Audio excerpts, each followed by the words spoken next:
Okay, folks, welcome back.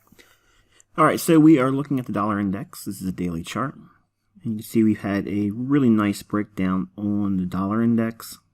We had mentioned before that there was a likelihood if we break down, we could reach into this order block here. Okay, so we'll be watching to see if this level here at 96.30, 96.20 institutional has any strength to it. We have a liquidity pool resting below that low into that level as well.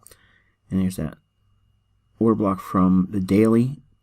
You can refine it if it dips a little bit deeper into it. We could trade into the opening on this one at 96.18. So again, we've already said it, 96.20. So 96.20, 96.30. This is 96.25. As deep as 20. Okay, we'll watch and see if we get a kind of bounce in there. If we do, watch in here. We could get some kind of a continuation lower with this SIBI.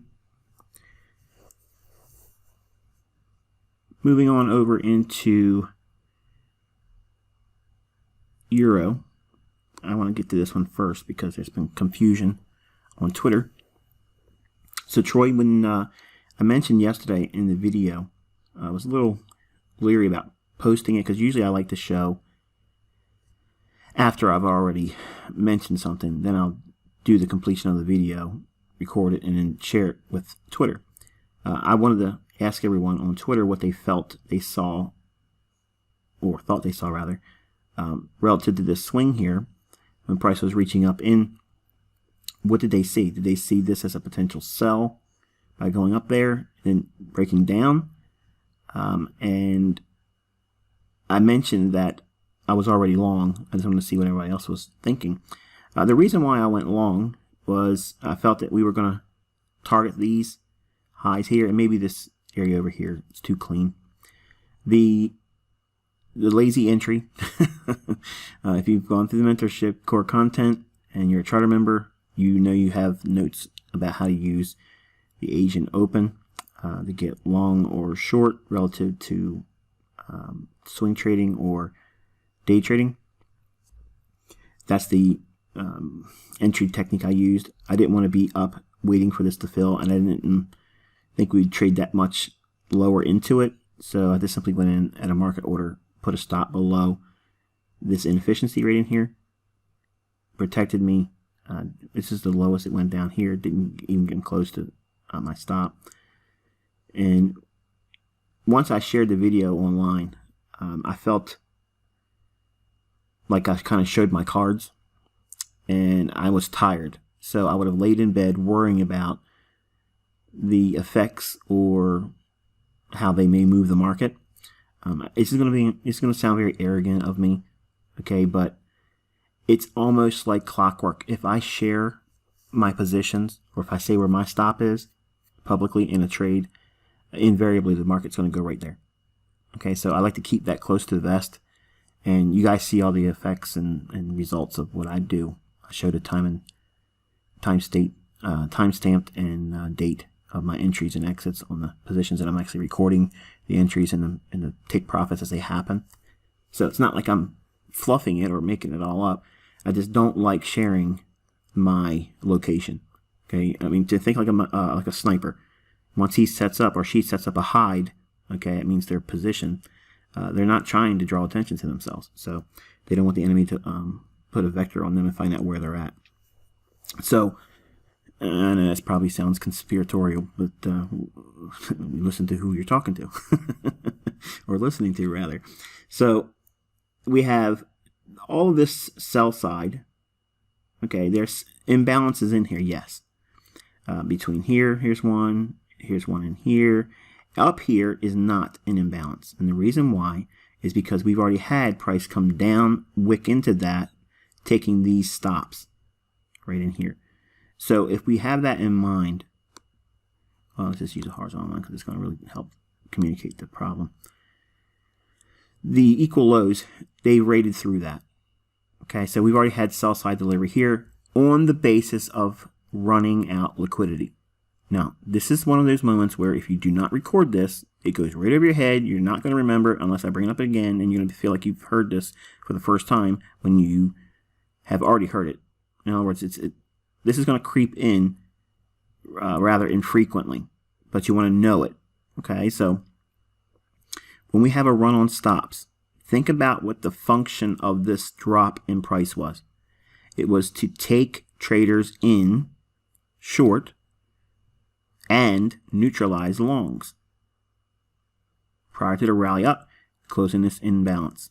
Okay, this run down clears the liquidity on the sell side. So from an institutional standpoint, anything up here from that price point up is not in balance. It's all part of a balanced price range. Okay, so we have this low, even though it's a wick. Wait a minute, Michael. You're talking about wicks, you always talk about bodies. Right. When it comes to delivering price and imbalances, we're not talking about order blocks. We're talking about how there is a BISI or SIBI, sell side imbalance, buy side inefficiency, or buy side imbalance, sell side inefficiency. In this case, all of this range is balanced because it's traded up and it's traded down. So price has been offered going up and down. So we have to use this frame of reference here initially. Let me get this off now. At this low. So we want to be thinking at that low and below it. Where's the imbalance? Well, this right here has been balanced from this low to this open. This is now a balanced price range as well. So this whole area, the market has moved up and down inside of that range. Okay, so now we have another refinement of where the imbalances are. This is the part where, and I'm going to say this, please, I know some of you are Chris Laurie students, and everyone that knows me knows that I have a lot of respect for the guy. Okay, I'm not going to say this with ill feelings. I'm not trying to be disrespectful. I'm just telling you the facts. This is where there's a distinction between what he teaches and where I go way beyond. Because there's inefficiencies and then there's imbalances, yes, but then there is institutional order flow as I teach it. This is not an imbalance, okay? This is not part of an imbalance up here. It's not inefficient either, okay? This is not in balance and it's not inefficient because it's seen both down and up. Well, how did it get up prices? Well, we traded down in this wick right in here. Let me take the box off because it's done communicated its point. The open to the low price was offered on the sell side, but then it rallied back up to close here. Didn't it pass twice between where it closed and where its opening price is? I'm sorry, where it closed and where its low is? It's seen both driving down to make that wick, and then it closed back up. So between this close and this low, price has been balanced. Only if we get another candle that trades across that same range. And it does it here. It opens where it does here and trades down. That's what makes this a price range that's been balanced. So this low and lower is anything that has a single candle down between the previous candle's low and the next candle's high. That's an imbalance. Wow. You don't learn that from Chris Laurie. And anybody that's a part of Chris Laurie's group, they will confirm what I just said is not in anything he teaches, period. So, in here, once we get to this price point here, once we start to decline, if we take out this high, we are not in imbalance territory. We are in stop running territory. Where's the stops? Over here. Okay? And then we have this equal high area as well, which we're probably going to run out tonight in Asia going into midnight of New York time. So, what makes this euro dollar efficiently delivered all through here? All of this, this is very consistent with every down close candle. We're seeing buying. Okay, down close candle. We opened here, traded down into the body of that, rallied. Down close candle. We opened, traded down into the body, we rallied. This is efficiency. Okay, it's very efficient. Then we have another range. We have a run on stops here. Then it rallies through, breaks to higher highs. We consolidate again. We run stops again. Then it rallies through. Consolidation, rally back above. We have a swing low right in here. Price drops down, clears those, we rally through. But right once we get through this level, which is now the true imbalance, all of this is balanced. Okay, all of this, the whole thing here, this high to this area right here, that is not an imbalance. That's not a liquidity void. It's not a fair value gap. It's sell side delivery. That's it. Part of an existing range. Now, that's a distinction comes from understanding how the interbank feed is delivered and visually seeing it in price. Just because you see what looks like a gap, if you look at these yahoos that are on Twitter, they're looking at PDF files that's been shared and they think they figured it all out. There is so much more depth. I haven't even scratched the surface yet. This is nothing. This is all fundamental stuff to me. This is not high-end stuff. You're just now entering it as, the mentorship. And then the charter members, they haven't even got here yet. They're learning this for the first time too. They just learned something, what I just shared here. They did not have that in charter membership. I don't talk about it in any of the core content. This is the first time I've delivered this level of understanding about what imbalances are and institutional order flow from my perspective. So no disrespect to Chris Laurie and anybody else that feels that they invented imbalances, because they didn't. It's price action. And folks that have gone through my free tutorials, you don't see that in my free tutorials either. So they can go on Twitter, you can go on social media, we can all sit back and laugh at them because they think they figured it all out. They think it's all free tutorial rehash, and it's not. So this imbalance ends there. It trades down, runs stops, and then we rally through it, above it again. Notice that. So now we're in an area where it's not looking to rebalance anything over here. It's running for liquidity above old highs, buy side liquidity. That's going to be the draw on liquidity. That's the video I shared yesterday. Okay, so I noted it here and I noted it over here. We've seen price rally through today. We had a bullish order block, nice little gap in here. Price comes down, fills all that in, and punches higher. Where's it seeking? Over here. We have a small little SIBI, sell side imbalance, buy side inefficiency. So we'll probably see it trade up into there. Okay, so we're looking for 113.55, 113 mid figure. It's a fair expectation going into tonight. Once it hits there, I don't know what it's going to do, to be honest with you. So I'll leave it at that. Moving on over into cable. All right, so this is a daily chart. And I got a lot of questions by way of email. And folks that are in the mentorship, just do me a favor. Slow down with the emails, because I cannot keep, there are so many of you. I'm literally walking around my phone. My neck is stiff because I got like that person that walks around on the streets with their phone in their hand. I got a crooked neck now. I have to constantly be answering emails because they're coming in such a ferocious pace. I just can't keep up with it. 99% of the questions I'm getting in email, I'm responding with, you're going to learn it later on in the future lessons. Okay, so if you're asking about something that I just covered or I talk about in the mentorship commentary like now, just know that I talk about it in future content. And you're not going to skip ahead. You're not going to be taught month 5 concepts, or I'm not going to explain those types of things in an email to you because it's part of the curriculum and it's part of the course.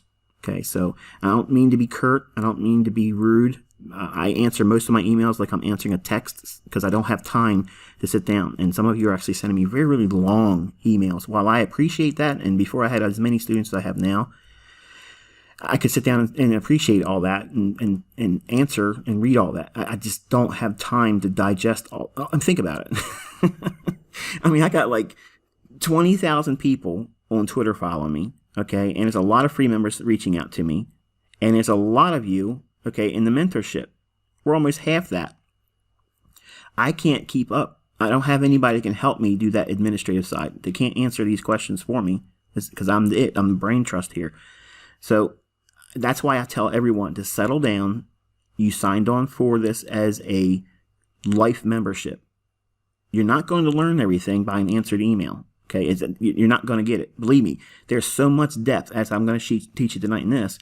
There's so much depth in the things that I have taught you, will be teaching you, and have yet even to teach the charter members, that I just can't humanly sit down and give you what you think you're going to get in a simple answer. It doesn't work like that. Okay, so moving on into, this is the clutch. Okay, this is an ICT clutch.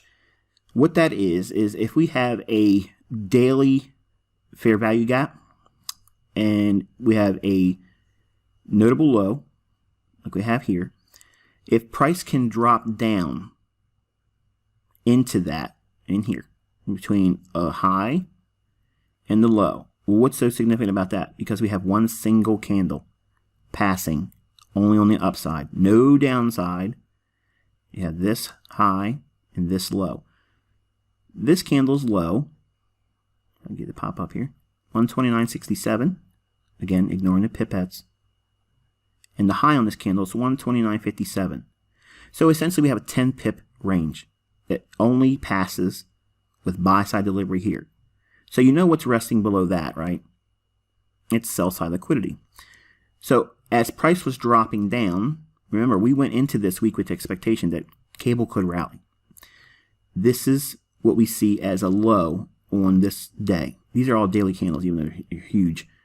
The low comes in at 129.60. Wow. So if we looked at 129.57 and the range is 129.67, half of that would be what? 129.62. Half of 10 is 5. Add 5 to 57, you get 129.62. 129.62 is the sensitivity where IPTA will seek to hit that. Right in here, we're going to keep these levels as they are. We're going to drop down to a 4-hour chart. Price trades right below this low.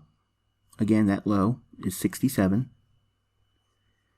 Trades right down to the middle of that. Remember the drill I gave you for institutional order flow entry drills? The middle of the gap, that's the price. Add the spread, that's your entry. Price punches down into it here, rallies away a little bit, opens and punches one more time, slightly higher. 61 is the low. How incredibly tight is that? Price runs away, clears equal highs, sells off. Right in here, this low, you watch me buy it live in recording. I nailed the low and all up into the high in here. Okay, so again, on free level viewership, I am not going to give them examples where they can go back and dissect and figure out everything. They're not going to be able to do that. As much as they got videos on YouTube and wearing scarves around their face, okay, and sunglasses and smoking marijuana or whatever they're doing, okay, all these yahoos that think they're figuring it out because they're looking at my trade log, they don't understand, except for the examples I showed this week where they were actually my attempts to be as refined in my entries as I possibly could be. Prior to all of that this week, were always fluffed entries. I use close proximity entries, which they're not going to figure it out. As much as they want to say they do, they're not figuring nothing out. So the liquidity or draw on this condition is this high back here. Wait a minute, Michael, you're cherry picking. No, listen to the understanding I'm giving you here, okay? The seasonal tendencies was expected to see this pair likely to rally. The signature I was waiting for was, are we going to get this level, a pop off of that? And if we do, what do we do after we run these equal highs? Price drops all the way back down into an order block. Also, it trades back down into the gap. What gap? Well, let's go over here. Here's that opening gap. Okay? What I'm measuring is the close on Friday. Now, this is very, very important. This is where you have your pencil and your pad and your study journal and you're writing this down. There's a lot of folks in here that I know that are sharing with their brothers, cousins, sisters, uncles. They have a whole basketball team of people, okay, that you're working off of one account. While I can't really do anything about someone having like a home Bible study with ICT, okay, I can't do anything about that. I'm not going to see anything about that, okay, but if it's family, whatever, I ain't going to beach up about it. I want you to have a legacy to pass on through your family tree. Okay, I'm not that greedy that I'm expecting everyone and their sister to be here, but I don't want it to be abused like I'm seeing it abused. There's a lot of people posting it in chat rooms. It's getting ridiculous. Okay, and when I see that, I'm gonna be real honest with you folks. Okay, I have stuff that is so mind blowing. You think this is tight in terms of accuracy and precision? I know what day of the month I'm doing all this stuff before it even happens. Yeah, it's just like that.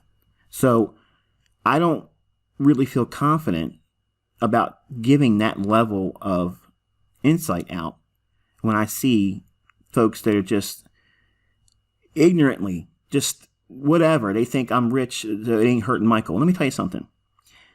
It's hurting my desire to give out the really sweet stuff.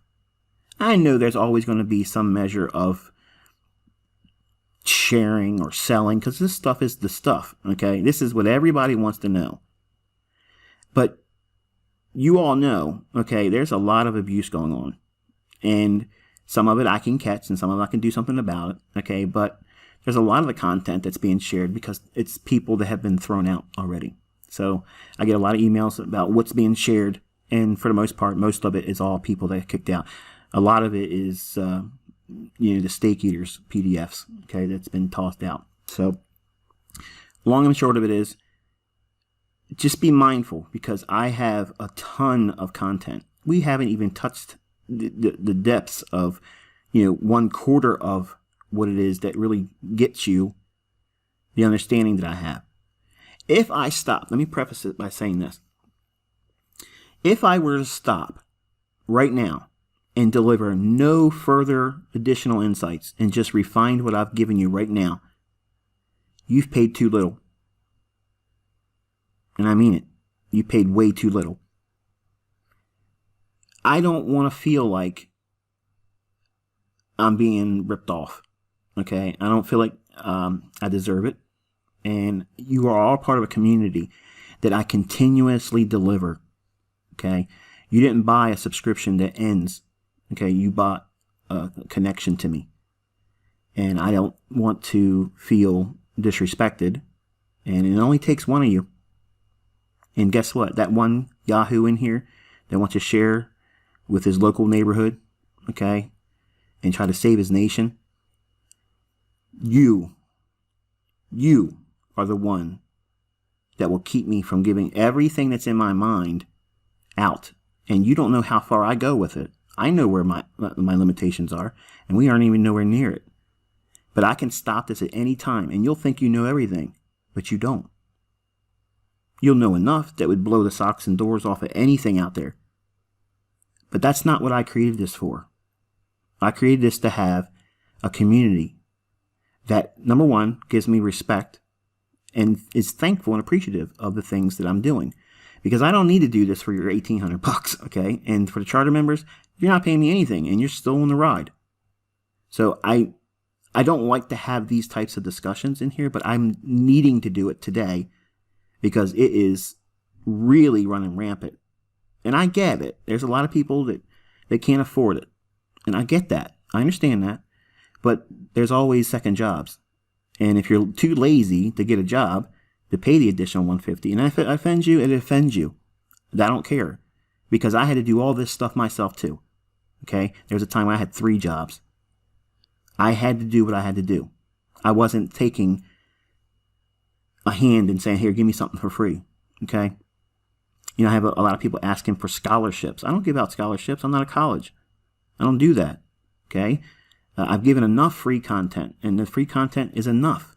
If you don't have any money, you can make money on that stuff. And then they could have made their way here too.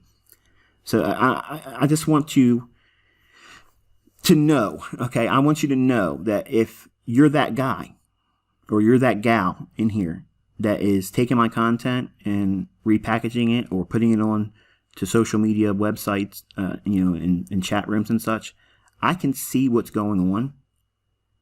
And all that's doing is making me want to turn back the dial on how much I'm going to let come out the floodgates. And I want you to think about that, because you're not in control. I am. Because I could stop right now. And guess what? This is still the best that's out there. There's nothing else that you're going to find that's going to give you this measure of consistency, profitability, precision. I mean, it is unbelievable. And you're just seeing just under 1/4 of what I have. So why the hell would you want to turn me off about doing this? Because that's what you're doing.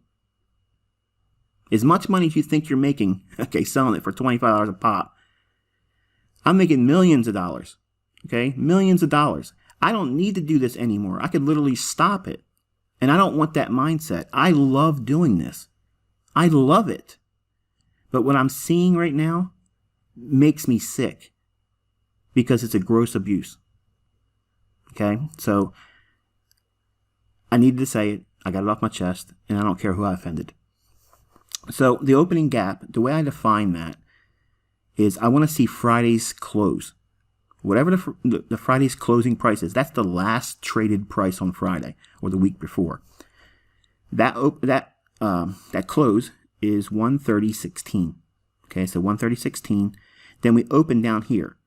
What I'm looking for is the high that forms after we open.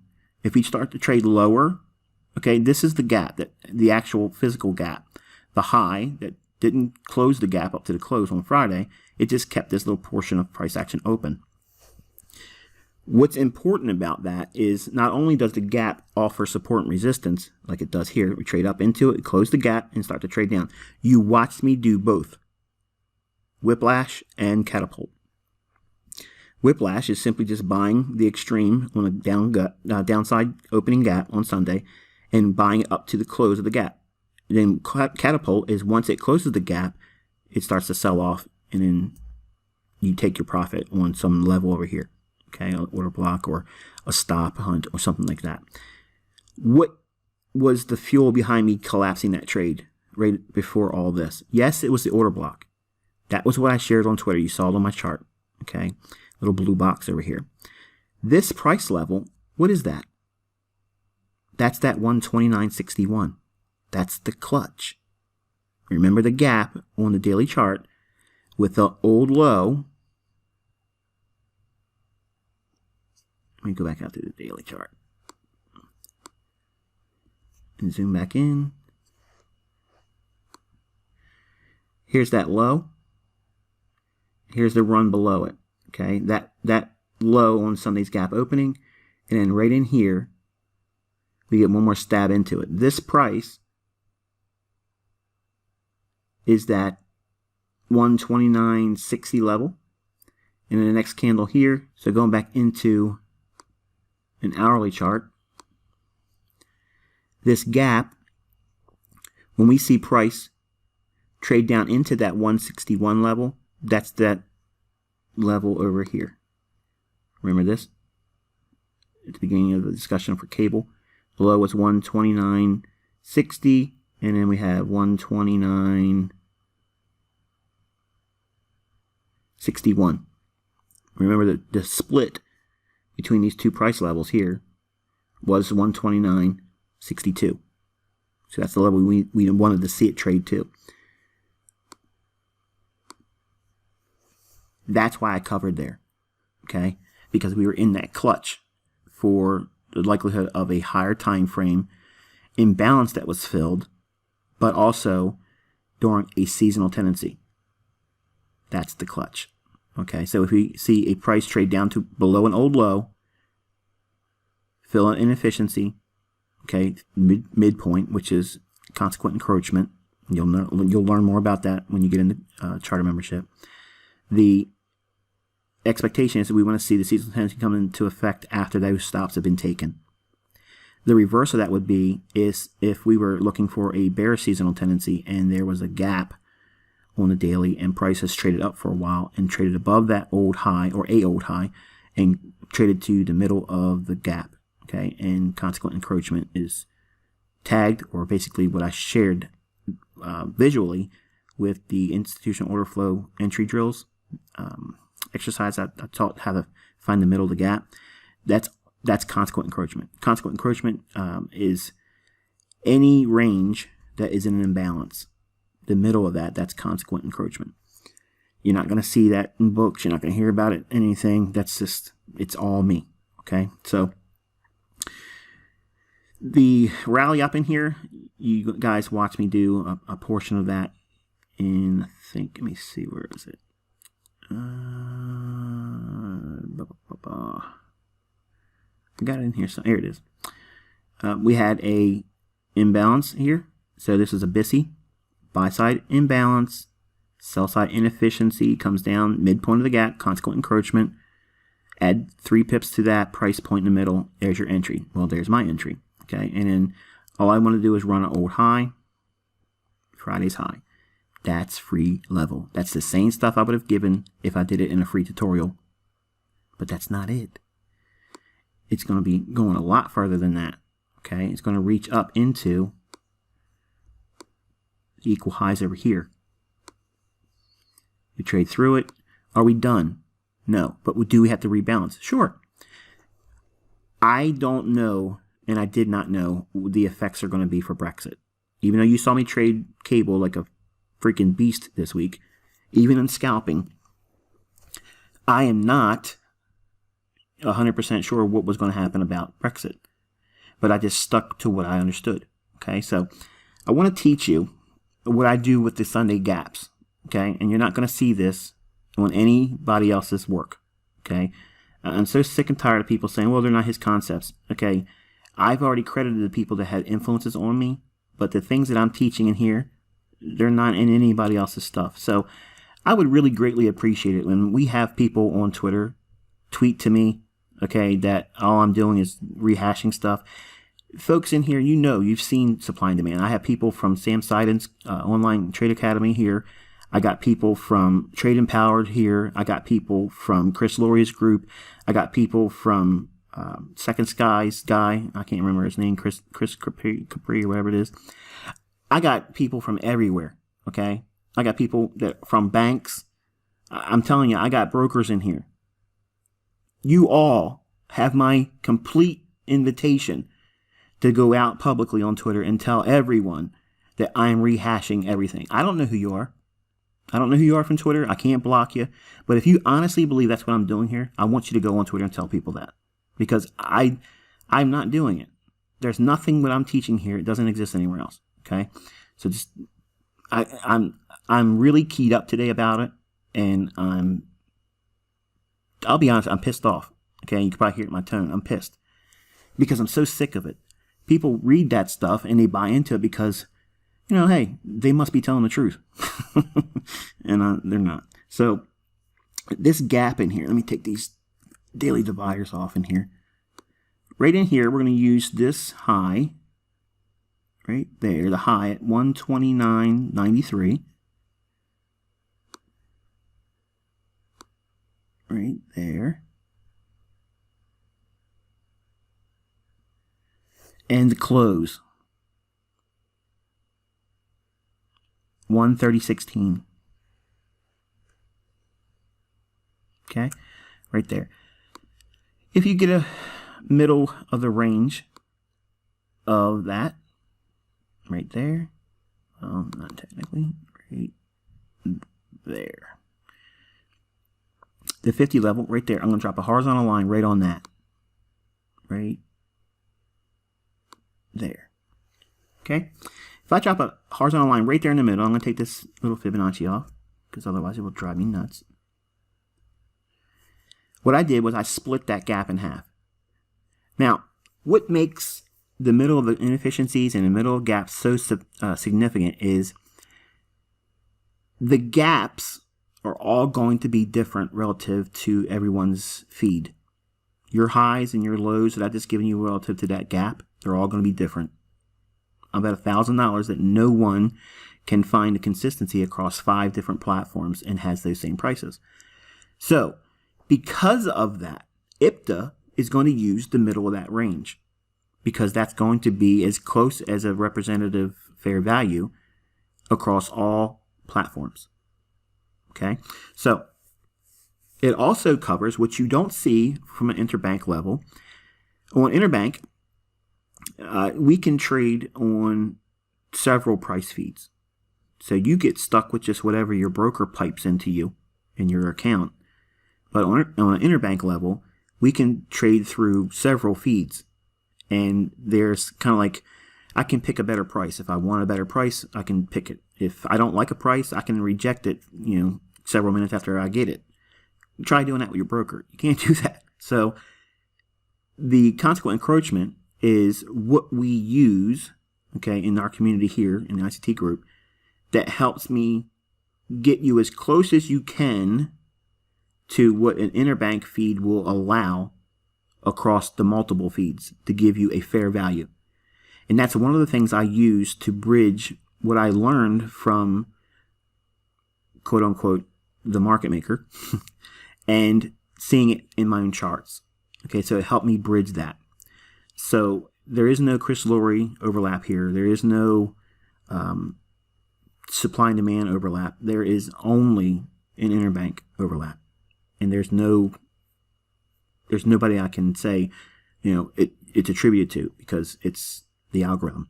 So we split that in half, and that is true fair value. Okay, so fair value is the middle of the gap of every void, every fair value gap, and Sunday opening gap. Okay, once you have that level, you draw it out throughout the entire week because it may act as a point of return. Point of return is going to be fair value and seeking a price that can be refunded at. The gap split here, consequent encroachment, spread that all the way out, and bingo, hello. Where's my entry? Right there. On top of a bullish order block that has confluence with the middle of the Sunday opening gap. That's why I was confident as it was screaming down. You watch the video, it's on Twitter. As it's screaming down, all this movement here, who the heck is going to step in front of that and buy that? ICT. So what led to my confidence about that was we had a little bit of a order block here, which is really a propulsion candle. Yes, we have a down close candle here, but when you have a higher opening and a traded down close candle, it goes to the middle of this candle here. We don't want to see the middle of the propulsion candle traded to at all. There's no mean threshold allowance for that. It's going to be really stiff in terms of offering support. Well, you get it. It doesn't go halfway in the middle of this body. It just goes right towards the top of it, but it also specifically nails the midpoint of that gap. What I just gave you is something that I told myself on Baby Piss I wasn't going to teach anyone. But I made a promise that I would teach what I know. This is one of those hallmark moments where I was coming up and I saw it in the charts where there was an overlap of time and price inside the kill zone, New York kill zone. Beautifully delivered, okay? And there you get it. It's staring right at your face. I did the recording, I did the live entry, and I talked about where I was looking for up here as an exit, the order block. This whole concept of imbalance and rebalancing, it's so blown out of proportion right now because I've talked about it. It feels like that everyone thinks they understand it and they don't. And the reasons why they don't understand it is because I haven't fully taught it all yet. And there's a lot more to it than just this. There are certain things that will have a confluence of effect on what price is going to do relative to day of the week, week of the month of the year, and also looking for signatures in intermarket analysis. So all those things have to come together. I haven't even taught on any of that stuff yet. But from a elementary standpoint, because this is all access level video, so it means anybody, even at month 1, they can see this video. You're learning stuff, okay? You're learning things and concepts that I'm actually employing. I'm putting it to work right in front of you every single week. I may not go to the depths of what is behind all of it because you're charter level, or I'm sorry, you're less than charter level. You can't get everything, in the first month. That's what I'm trying to get at, okay? Some of you are upset because you feel like you should have access to the forum right away from month 1. And no, because I would have so many people asking silly questions, and I mean that, silly questions, because most of the folks that just came in the last wave, they haven't even watched all my free tutorials yet, and they're just asking me what an optimal trade entry is, and I'm pretty much known for that. So just know that's the reason why I keep the faucet turned off until you become a charter member, because then you've been indoctrinated. You know what I've taught you from the core content, and it'll help you frame in an articulate manner a question that I can do something with and be meaningful to the group as well. But that was the basis of what caused me to go long there. Even though it was screaming down, my stop was very, very tight. Why was it really tight? Because of the propulsion candle. Okay, the propulsion candle was the basis of why my stop could be as tight as it was, and I was confident buying it because of the consequent encroachment on the Sunday gap, and it's a bullish order block with a propulsion candle supporting it, and it's inside of New York Open, and it's also off of a deep retracement. This is not optimal trade entry, okay, like Fibonacci work. It's all based on what I just gave you right here. Okay, so, and you can see all of the business with the entries and such. You saw all that. We have relative equal highs in here, even though that wick's there. Disregard it. Relative equal highs. We know that there's going to be another likelihood of a run higher. Price just grinds higher, higher, higher, higher, higher. Every time we have a down close candle, there is new buying taking place.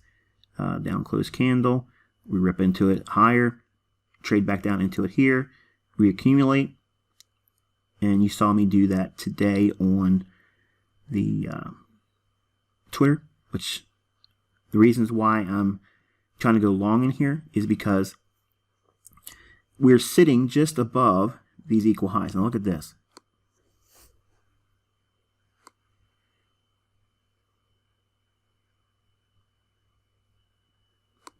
Everyone else would see this as it's too high. It's too high to buy. But we're really not high enough to clear these. Even though we've poked above it, we're sitting on the top of these now with another level of equal highs to the left. This is going to want to try to spread its wings and go higher.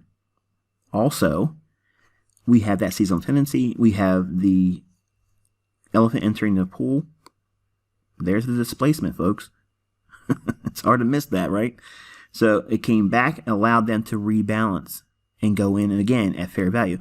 What fair value? That Sunday opening, consequent encroachment. Bang. Okay. Hits it.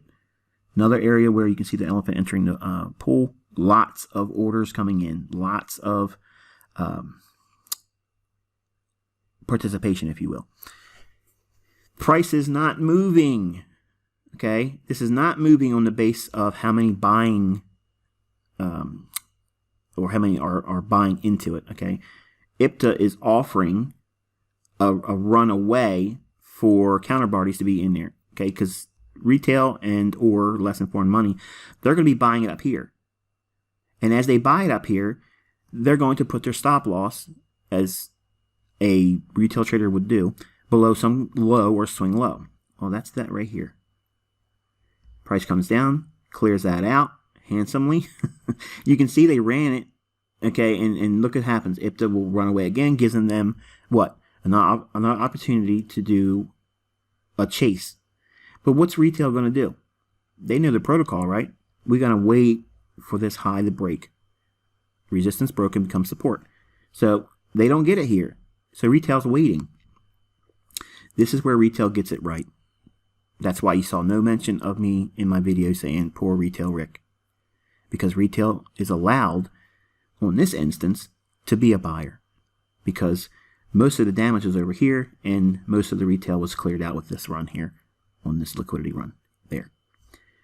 So this is where your support and resistance theory is effective, and everybody can come at me at Twitter and say, look, he's wrong, and here's a perfect example of support and resistance. I just gave you the narrative behind why it worked. I can see when support and resistance is going to work. I can also see when it's not likely to work. So the institutional order flow is bullish all through here. Then we get another level of, I gotta fix this, OCD is flaring.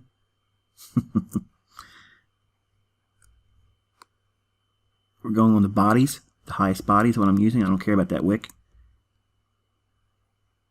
Right in here. So at this moment, we're reaching for these equal highs back here.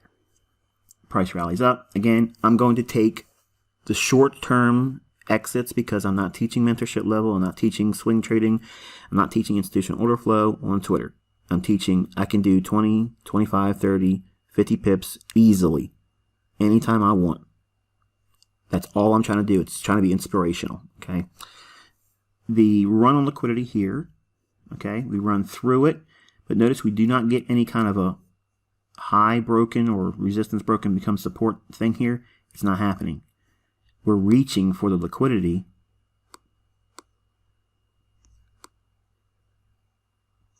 on this high.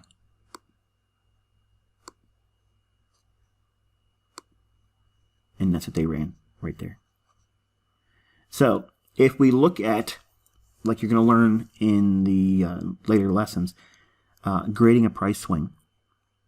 If we know that we're bullish down here, okay, if we're bullish down here, we can grade the price swing from this objective it's reaching for.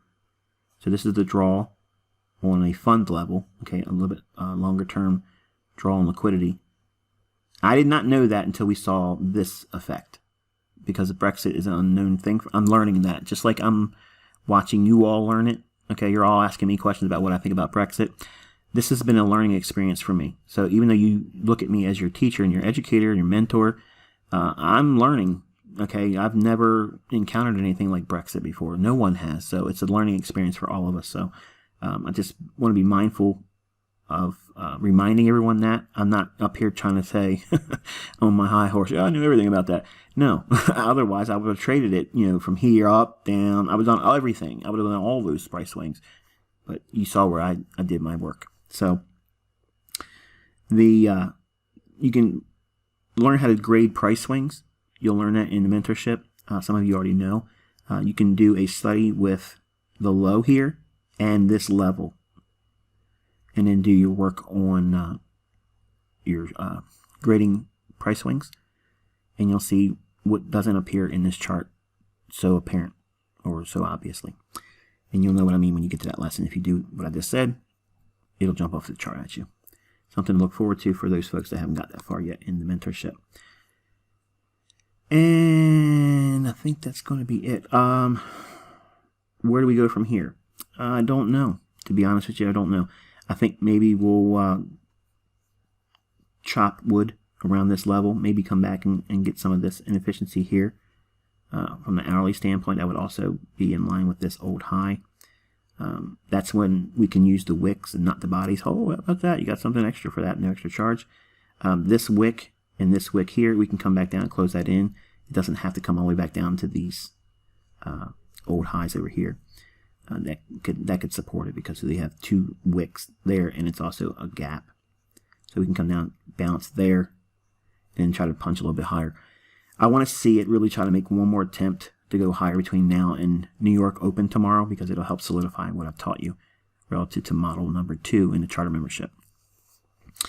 And the last bit of business, we talked about 128.25 for S&P. I mentioned that last week they were trying to sell that quadruple high. You got 1, 2, 3, 4 times all this deep retracement. I told everybody I don't buy it. All it did was come down into a bullish order block. Bingo. And then we hit the 20.25 today. Oh, that's so predictable.